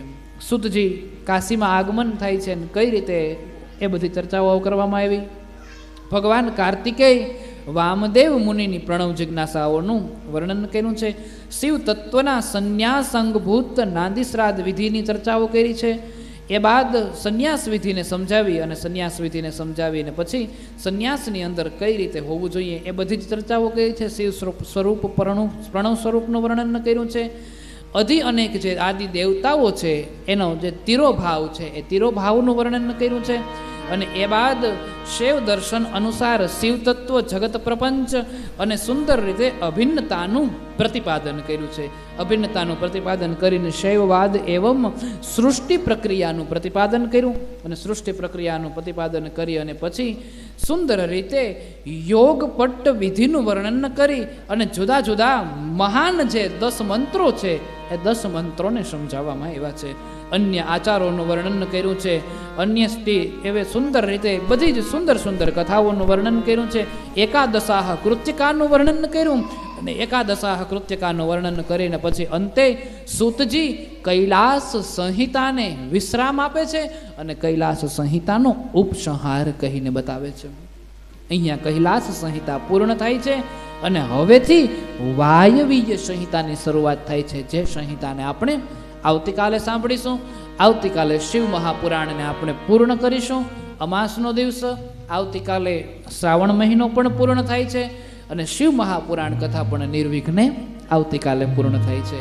પરમ દિવસેથી આપણે શ્રીમદ ભાગવત સપ્તાહ જે છે એના વિશે 1 મહિનો દિવસ માટે આપણે ચર્ચા કરીશું અને એ બાદ ભાગવત સપ્તાહ જ્યાં પૂર્ણ થશે વચ્ચે જો સમય મળશે તો ગીતાજીના અમુક સાર લેશું અને એ બાદ આપણો ચાતુર્માસ જે સત્સંગ છે હવે ધીરે ધીરે વિશ્રામ ઘાટ ઉપર જઈ રહ્યો છે.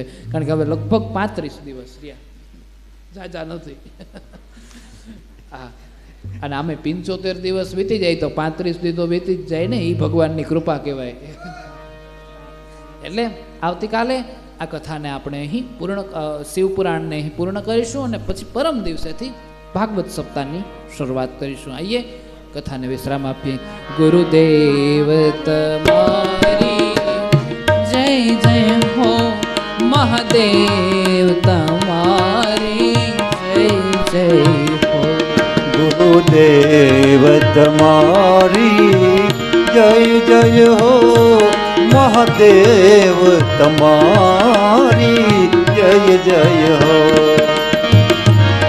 ગુરુદેવ તમારી જય જય હો, સદગુરુજી તમારી જય જય હો. સદગુરુજી તમારી જય જય હો, મહાદેવ તમારી જય જય હો. સદગુરુજી તમારી જય જય હો, મહાદેવ તમારી જય જય હો. ગુરુદેવ તમારી જય જય હો, મહાદેવ તમારી જય જય હો. મહાદેવ તમારી જય જય હો, મહાદેવ તમારી જય જય હો. મહાદેવ તમારી જય. બોલ મોમેશ્વર મહાદેવ કી, દ્વારિકાધીશ કી, હરસિદ્ધિ માત કી. હરિ ઓમ નમઃ પાર્વતી પતે. હર હર મહાદેવ. આઈએ આ કથાને અહીં વિશ્રામ આપીએ. સર્વ બહેનોને વિનંતી છે આરતી કરવા માટે આગળ પધારશે. જય શિવ ઓમકારા, પ્રભુ જય શિવ ઓમકારા. બ્રહ્મા વિષ્ણુ સદા શિવ, બ્રહ્મા વિષ્ણુ સદા શિવ, અરુંધાંગે દારા. ઓમ જય શિવ ઓમકારા. તીનો રૂપ નિરખતા ત્રિભુવન મન મોહે. અક્ષમાલા વનમાલા, અક્ષમાલા વનમાલા, રુદ્રમાલા ધારી. ઓમ જય શિવ ઓમકારા, જય શિવ ઓમકારા. પ્રભુ હે શિવ ઓમકારા. બ્રહ્મા વિષ્ણુ સદા શિવ, બ્રહ્મા વિષ્ણુ સદા શિવ, અરુણાંગે તારા. ઓમ જય શિવ ઓમકારા. કર્પૂર ગૌરમ કરુણાવતારમ, સંસાર સારમ ભુજગેન્દ્રહારમ, સદા વસંતમ હૃદયારવિંદે, ભવં ભવાની સહિતમ નમામિ. મંગલમ ભગવાન શંભુ, મંગલમ વૃષભધ્વજા, મંગલમ પાર્વતીનાથ, મંગલાય તનો હરિ. સર્વમંગલ માંગલ્યે શિવે સર્વાર્થ સાધિકે, શરણ્યે ત્ર્યંબકે ગૌરી નારાયણી નમોસ્તુતે. નારાયણી નમોસ્તુતે, નારાયણી નમોસ્તુતે, નારાયણી નમો. બોલ મોમેશ્વર મહાદેવ કી. હરિ ઓમ નમઃ પાર્વતી પદે. હર હર મહાદેવ. ગંગે હર નર્મદે હર જટા શંકરે. હર હર મહાદેવ. આજે સૌને જય શ્રી કૃષ્ણ. કાલે વેલા આવજો હરિગુણ ગાવા, હરિરસ પીવા, સાથે સૌને લાવજો.